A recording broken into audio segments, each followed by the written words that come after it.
everyone, welcome and thanks for tuning in to Allied Health Mentors. My name is Eddie and today I wanted to talk to you about how I got started in the allied health field.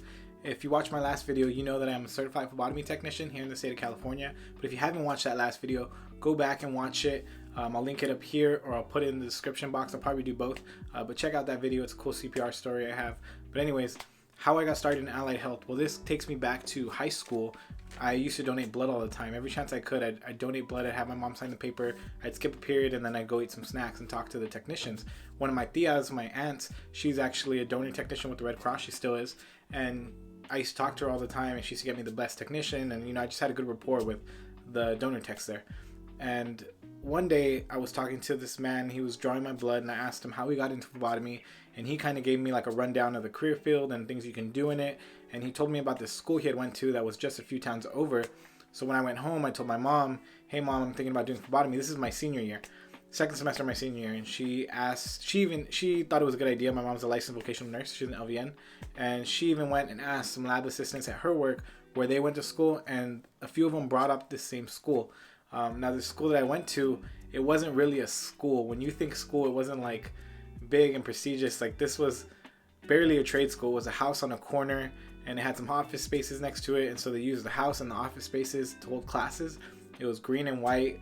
It was kind of looked shady, but anyways, it got me what I needed, which is the phlebotomy course. It got me to take my NCCT, which is a national certificate you need to take before applying to the state license, and it would have got me an externship for my sticks, but I was lucky enough to have my mom's mother-in-law, so my mom's boyfriend's mom. She was an office manager at a small clinic, and she offered to have me come in and do my externship there, which was really nice because if you're in a phlebotomy program now, you might have been told already, but they have to funnel all the students in your class through an externship, and those externships can take at least a week. I believe in the state of California, it's 40 hours, and sometimes it can take you more because you needed to stick 50 patients. And if you tell a patient that you're a student, they might not always let you draw blood on them. So she was nice enough to let me hang out there and get some sticks. I was there for like a month, so I got way more sticks than I needed. And then from there, I went ahead and applied for my state license. Now, just to bring it up now, I know a lot of people look into phlebotomy because they think, oh, it's quick and easy. I can do this in 8 Saturdays or I can do it a couple weekends. It's going to take me a month. And that's kind of true. The schooling is really fast. I don't want to say easy because it's different for everyone, but the schooling can go by really fast. But what takes a long time is getting funneled through your externship process through the school because it's their responsibility to match you with a place. But it also takes a little while to get that state license. Now, today, the California Department of Public Health has moved online. A lot of it is moved online, but when I did this back in 2013, 2014, it was still having to mail in a lot of things. And so things didn't move as fast as they do now. So my application process for the state, this is after I've passed the school and I've done my externship just for the state, took me about 3 months. But I did misfile some paperwork and so they sent it back to me. It took a while. My point is that although phlebotomy looks quick and easy, there can be a lot of delays and you just got to know what you're getting into before you do this. So either way, back to the story. After I did my externship, I got my license after a few months.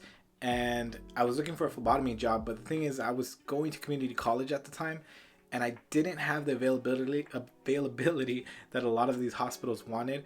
If you're looking for a job, you might think that it's difficult to find a phlebotomy job. And sometimes this is because we don't give the hospital or the clinic enough availability. We say, hey, I only want to work days, I don't want to work nights, and I have school and this and that. And really what they need and what they want is someone that can come in anytime and is available day or night or rotating shifts. And I just couldn't give that to the hospitals I was applying to. So it took me about 1.5 years to find a job, but that's not the case for everyone. This is just because I had the certificate, but I was young and it wasn't my priority. So I went to go work at an elementary school for about 1.5 years. So I put phlebotomy on pause. And it wasn't until August 2015 when I found a job opening on Craigslist. And don't be afraid to look for jobs on Craigslist. I know Craigslist is a little scary. It's kind of weird. I have another video I'm going to put up after this one about a Craigslist story of mine. But Craigslist got me my first job through a hiring agency, through a staffing agency that staffed me at a outpatient lab, a big corporation. And that worked out great for me because I got a lot of experience in drawing blood and specimen processing, and that was really my foundation. It was my first job. If you watch my last video, if you haven't watched it yet, you should go back and watch it now because the story of me having to perform CPR for the first time happened as a result of applying to this job. I got the job in August and I had to perform CPR in October. But go watch that video. So anyways, I worked that job for a little bit. I really got my foundation in phlebotomy. I really liked it. The people I worked with showed me a lot and they trained me really well. And so I ended up leaving that job because it was temporary and because it wasn't so permanent. I left it for a small clinic where I worked for 2 weeks. And this is not one of my proudest moments, but I did get let go from a job after a couple weeks. That's a whole nother video. I can talk about it. But I got let go from that job after 2 weeks. And then I started applying again to different places. And I landed with another staffing agency at a county hospital, actually really close to where I live.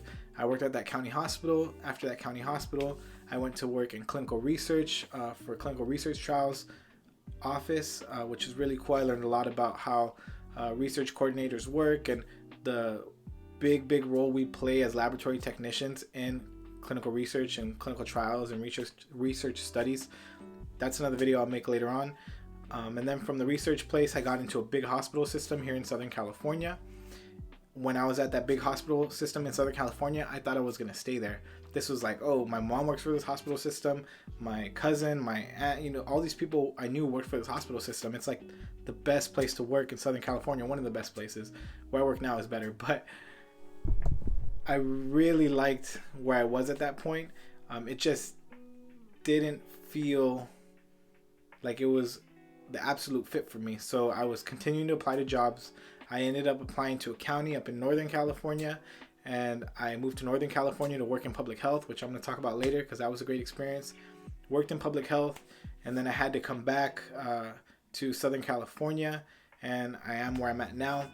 This is a very brief overview of how I got into allied health and kind of my experience. I'll go into more detail later, but this is over a span of about 4 years.